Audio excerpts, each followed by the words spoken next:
अब एक घोषणा है छोटी सी जो बहुत दिन से बहुप्रतीक्षित थी।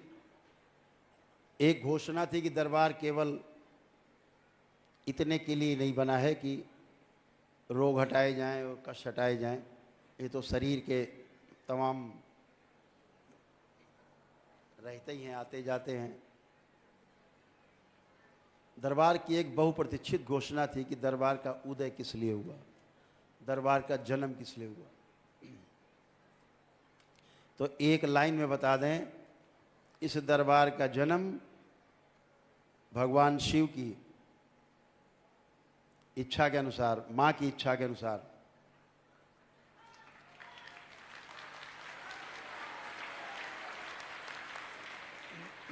जो बाबा मां के द्वारा किया गया, वो सबसे बड़ी जो आप लोग सोच रहे थे क्या घोषणा होगी, तो तंत्र की पुनर्स्थापना के लिए इस विश्व में इस दरबार का जन्म हुआ। इस बात को गांठ बांध लो।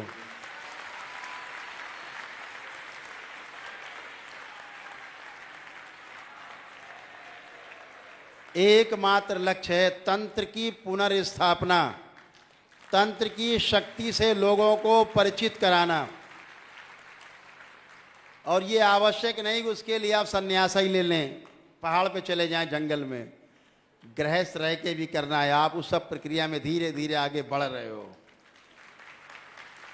सब आगे जा रहे हो धीरे धीरे। इस पूरे संसार में तंत्र को पुनर्स्थापित करना है, प्रतिष्ठित करना है। इसकी प्रतिष्ठा खो गई, इसकी छवि धूमिल की गई। तंत्र को गलत शब्दों में लोगों ने परिभाषित किया है। टोना टोटके को, जादू टोना को, झाड़ फूक को लोगों ने तंत्र का नाम दिया, जबकि तंत्र का शब्द का अर्थ ही हम आपको कई बार बता चुके हैं कि तंत्र शब्द का अर्थ ही है व्यवस्था। व्यवस्था को बनाए कैसे रखा जाए, व्यवस्था बनी कैसे रहे, ये तंत्र के द्वारा ही संभव है, दूसरी कोई विधि नहीं है। और ये पलट करके युगों से वो व्यवस्था बनने जा रही है कि तंत्र के मार्ग से मुक्ति का मार्ग खुलेगा, आपका मोक्ष का द्वार खुलेगा इसी तंत्र से। जो आप एक एक चरण आगे बढ़ रहे हो। 300 लोगों को चयन पिछली बार 10वें लेवल के लिए हुआ था। अभी 11 फरवरी को उनसे मिलना है। 12 तारीख को पूर्णिमा है, 13 को तंत्र दीक्षा वाले हो जाएंगे। तो इस बार कार्यक्रम 11, 12, 13 चलेगा। तो इसके लिए दरबार ने कुछ एक कार्यक्रम बनाए हैं। उसके लिए दरबार ने तय किया है कि जो साधक हैं, जिनको ध्यान साधना की प्यास है, तड़पन है अंदर, ईश्वर से मिलने की इच्छा बहुत प्रबल है, क्योंकि ईश्वर का अंश है, तो बहुत प्रबल इच्छा है अपने महास्रोत में वापस लौट जाने की, 84 लाख योनियों के जन्म मरण के बंधन से मुक्त होने की।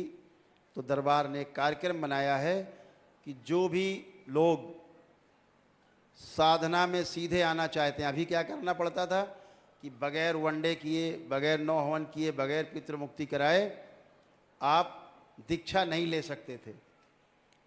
तो इसी तंत्र की पुनर्स्थापना के लिए दरबार ने कार्यक्रम बनाया है कि कोई भी व्यक्ति एक साधारण सी किट लेकर के, सिद्ध हवन की एक तंत्र दीक्षा की किट एक बन रही है, छोटी सी किट है जो आपको 2-4-5 हज़ार मिल जाएगी। केवल उससे शुद्धि करके तंत्र दीक्षा ले सकते हैं, मंत्र दीक्षा ले सकते हैं।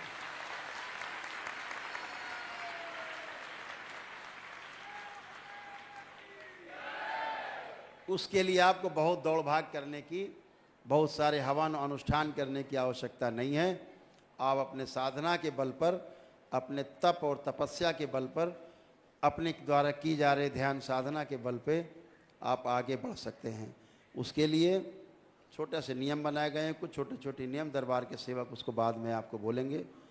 दरबार की ओर से है कि आपको किट लेकर के और दरबार का कार्यक्रम रहेगा। उसकी ड्रेस थोड़ा अलग रहेगी, कलर अलग रहेगा, कि मालूम पड़े कि आप सीधे डायरेक्ट आप उसमें आए हैं। और ये सारे कार्यक्रम दीक्षा के जो साधकों के लिए हैं वो मिश्री मठ के द्वारा संचालित किए जाएंगे।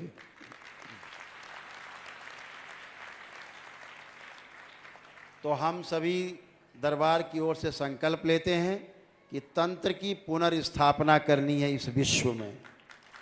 तंत्र का परचम लहराना है पूरे विश्व में।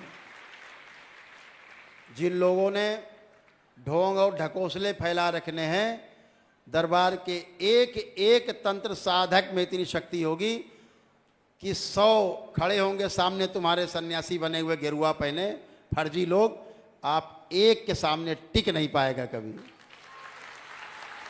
फेल हो जाएंगे गृहस्थ के आगे।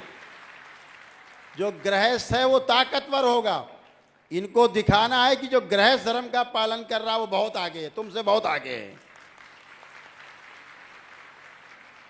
तुम भाग के गए हो गृहस्थी से, लेकिन तुम्हें सन्यास धर्म का पता नहीं है। जैसे यहां लड़ते झगड़ते थे पद के लिए, पैसे के लिए, प्रतिष्ठा के लिए, इससे ज्यादा लड़ाई झगड़ा वहां कर रहे हो जाकर के। ये तुम हमारे रोल मॉडल नहीं हो। तो गृहस्थ धर्म सबसे सर्वोच्च, इस बात को हमेशा ध्यान रखना। ये दरबार का मूल मंत्र है। जो गृहस्थ धर्म जिसने नहीं अपनाया वो पार नहीं पा पाया, कभी पार नहीं जा पाएगा। ध्यान रखो।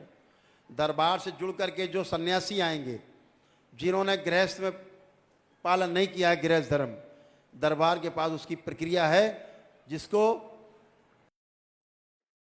दरबार की जो गृहस्थ धर्म की जो ऊर्जा है उससे गुजार करके उसको पूर्ण करेगा, ताकि उसमें रुकावट ना आए। तो सभी लोगों का स्वागत है, किसी भी धर्म के हों,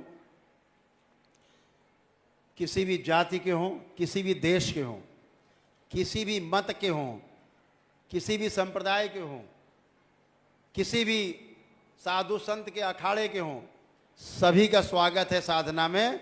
इस तंत्र की साधना में सबका स्वागत है। और ये दरबार आपको पता है, ये प्रमाणों वाला दरबार है, बातों वाला दरबार नहीं है। इस तंत्र की साधना में वो सर्वोच्च है जो आनंद टीवी में नीचे लिखा हुआ है, न भूतो न भविष्यति, ये सर्वोपरि होगा। जो साधना में दीक्षित होगा, भूतकाल और उसका भविष्य उसको सता नहीं पाएगा साधना के समय, और ध्यान पूर्वक अपना ध्यान और साधना अपनी धारणा के अनुसार कर पाएगा।